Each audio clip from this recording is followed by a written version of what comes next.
आज हम लोग पढ़ेंगे कक्षा 5वीं से पुस्तक वाटिका पाठ नंबर 2 गुरु का ज्ञान। बच्चों, इस पाठ में बताया गया है कि गायन एक कला है। गायन हो या कोई भी कला, जब वह निस्वार्थ भाव से और अपनों की खुशी के लिए किया जाता है तब वह अधिक प्रभावी हो जाता है।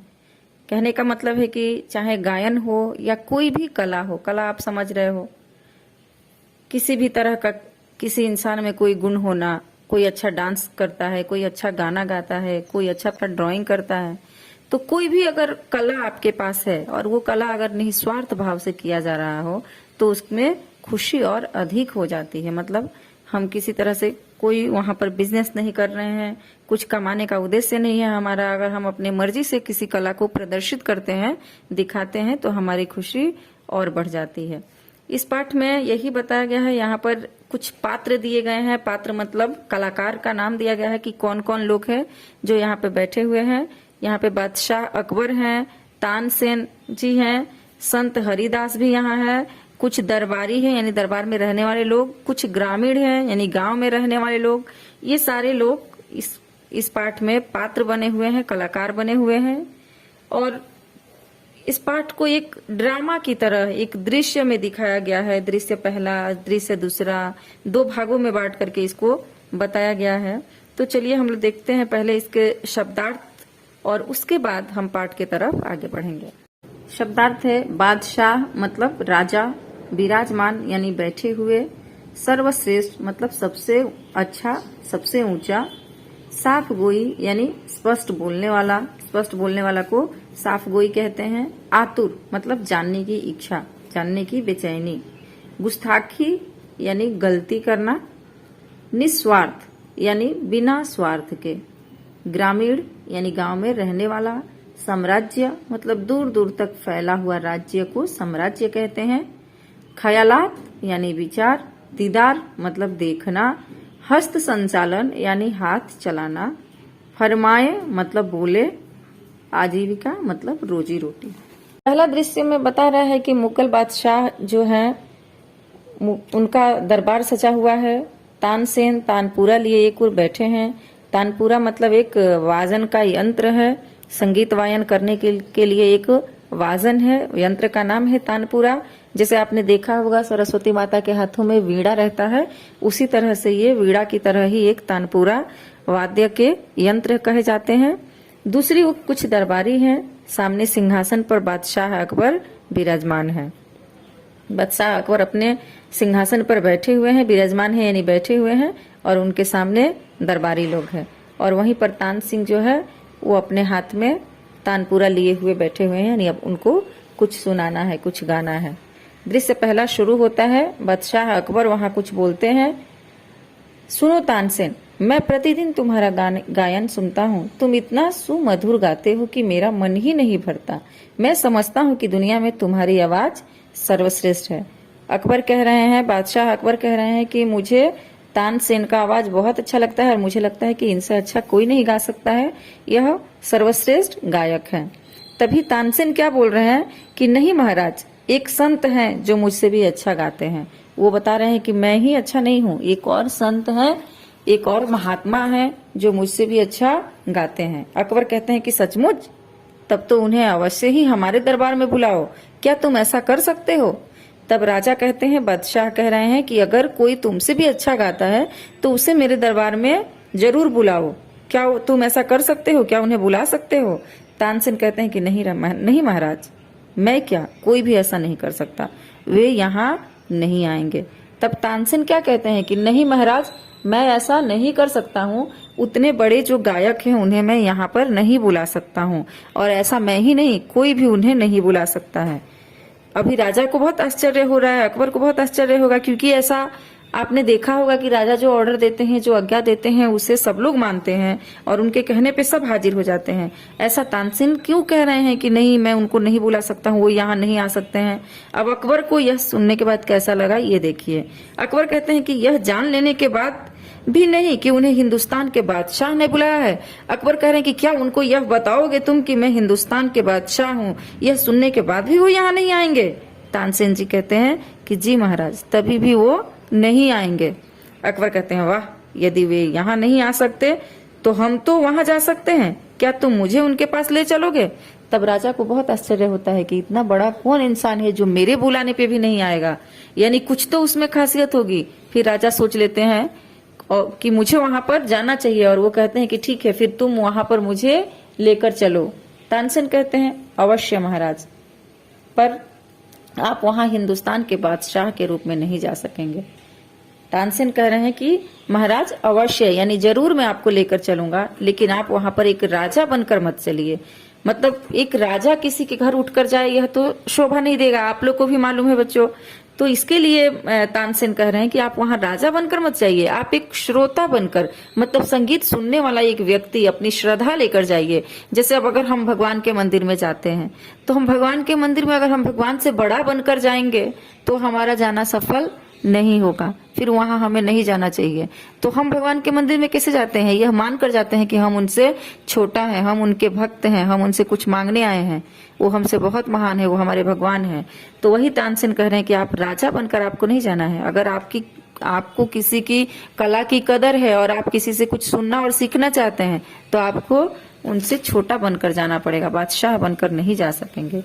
अकबर ठीक है, मैं संगीत प्रेमी बनकर जाऊंगा।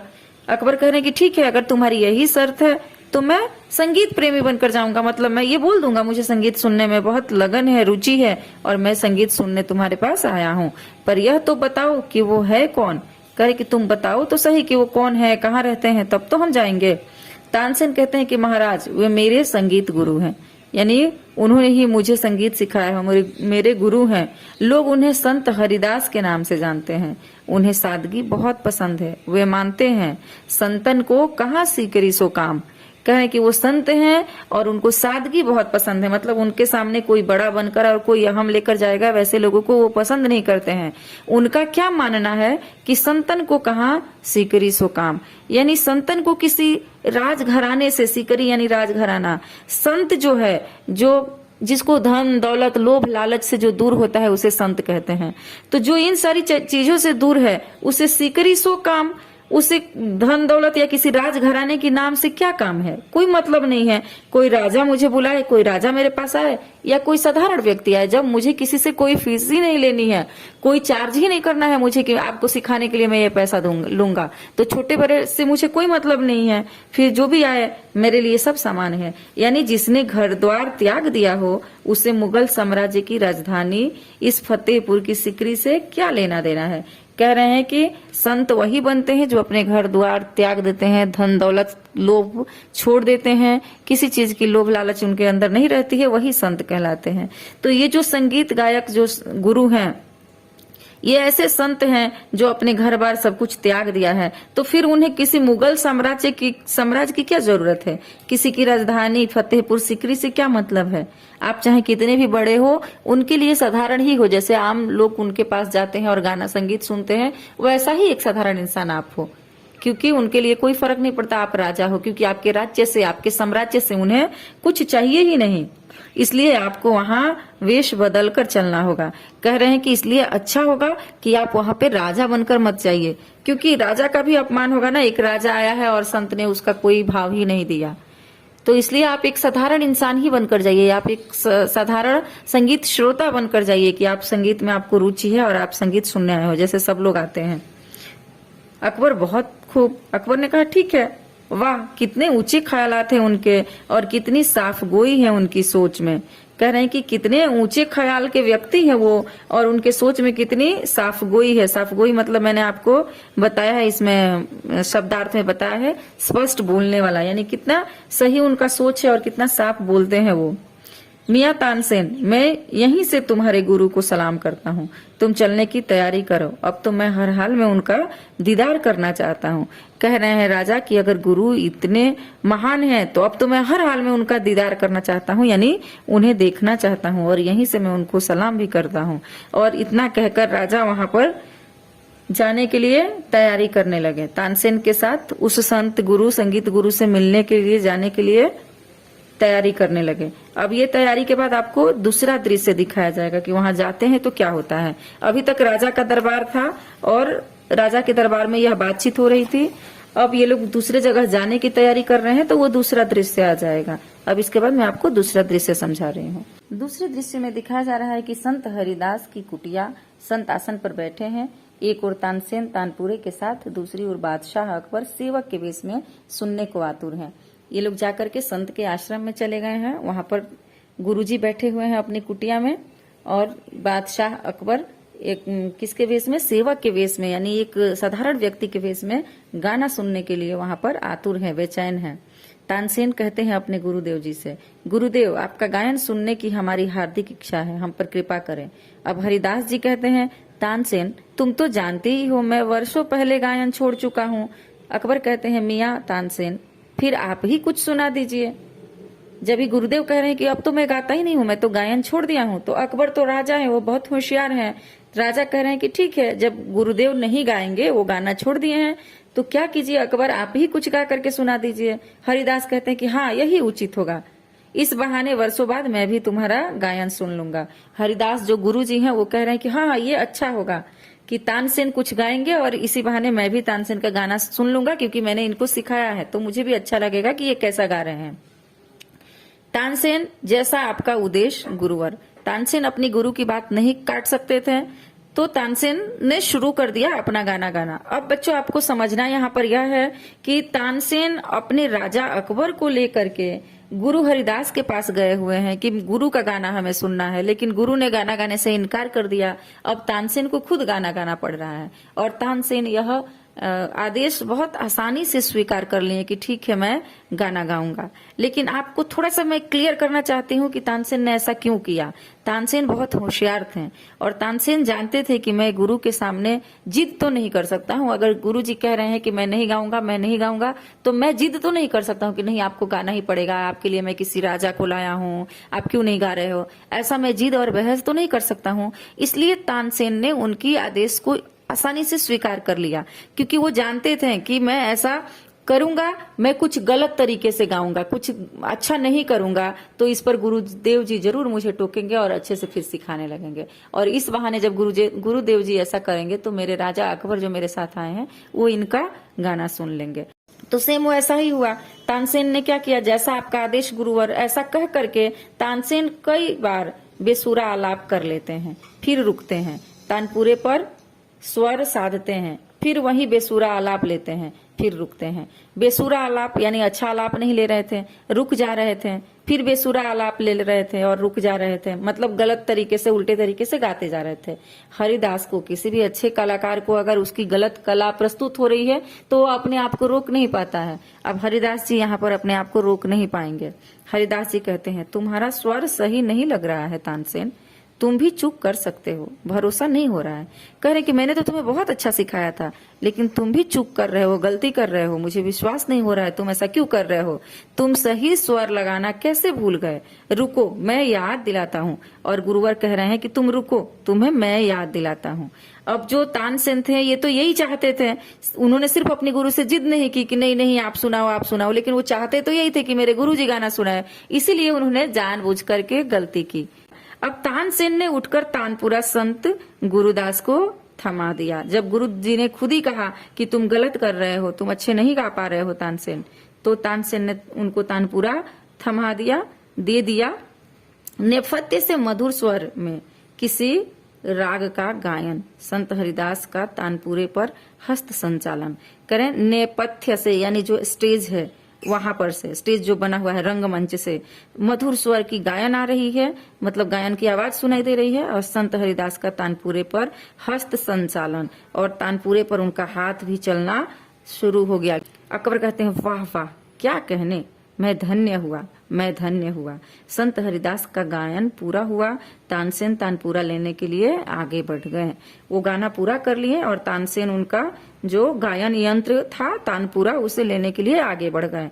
हरिदास बता रहे हैं, अभी हरिदास कह रहे हैं कि पुत्र तानसेन, अब तो तुम्हारी इच्छा पूरी हो गई ना। मैं जानता हूँ तुमने मेरा गायन सुनने के लिए ही स्वर लगाने में भूल की थी, तुम बादशाह को हमारा संगीत सुनाने लाए हो ना। तानसेन हरिदास जो हैं वो बहुत बड़े संत हैं, बहुत बड़े गुरु हैं, उन्हें सब मालूम होता है कि कौन क्या किसके दिलो दिमाग में क्या चल रहा है। वो समझ चुके थे कि कोई बादशाह है जिसे लेकर के तानसेन मेरे पास आए हुए हैं मेरी गाना सुनाने, और तानसेन मुझ पर कोई फोर्स नहीं कर रहे हैं, कोई प्रेशर नहीं डाल रहे हैं, बल्कि रिक्वेस्ट कर रहे हैं। और जब मैंने ना कह दिया तो उन्होंने जानबूझ करके गलती की ताकि मैं अपनी कला का प्रदर्शनी कर सकूं। तो वो समझ चुके थे और तभी उन्होंने अपने भक्त को तानसेन को बताया भी कि तानसेन मैं सब जान गया हूँ कि तुम बादशाह को लेकर हमारे यहाँ आए हो और तुम जानबूझ करके वो गलतियां कर रहे हो। अब अकबर बोल रहे हैं कि गुस्ताखी माफ हो गुरुजी, यह मेरी ही जिद थी। कह रहे हैं कि हमने जो गलती की, गुस्ताखी की, उसे आप माफ कीजिए, ये मेरी ही जिद थी, यह मेरी ही जिद थी। मैं कैसे भी आपका गायन सुनना चाहता था, पर आपको कैसे पता चला कि मैं बादशाह हूँ। कह रहे हैं कि ये मेरी जिद थी, मैंने ही तानसेन को कहा था कि नहीं वहां पर चलो, तो आप माफ कीजिएगा, बुरा मत मानिएगा, मैं जिद करके यहाँ लाया, लेकिन आपको कैसे पता चला कि मैं बादशाह हूँ। हरिदास कहते हैं कि तुम्हारी वेशभूषा तो सेवकों की है, पर हाव भाव तो स्वामियों वाला ही है। मेरी आंखें धोखा नहीं खा सकती। मुझे आरंभ में ही संदेह हो गया था, फिर जब तुमने पुत्र तानसेन को मियां तानसेन कहा तब मेरा रहा सहा संदेह भी जाता रहा। कह रहे हैं कि मैं तो ऐसे ही समझ गया था, क्योंकि कोई भी अगर वेशभूषा भी खराब कर ले तो जो बड़े होते हैं, जो अच्छे होते हैं, उनका चाल चलन, उनका लक्षण अलग ही होता है।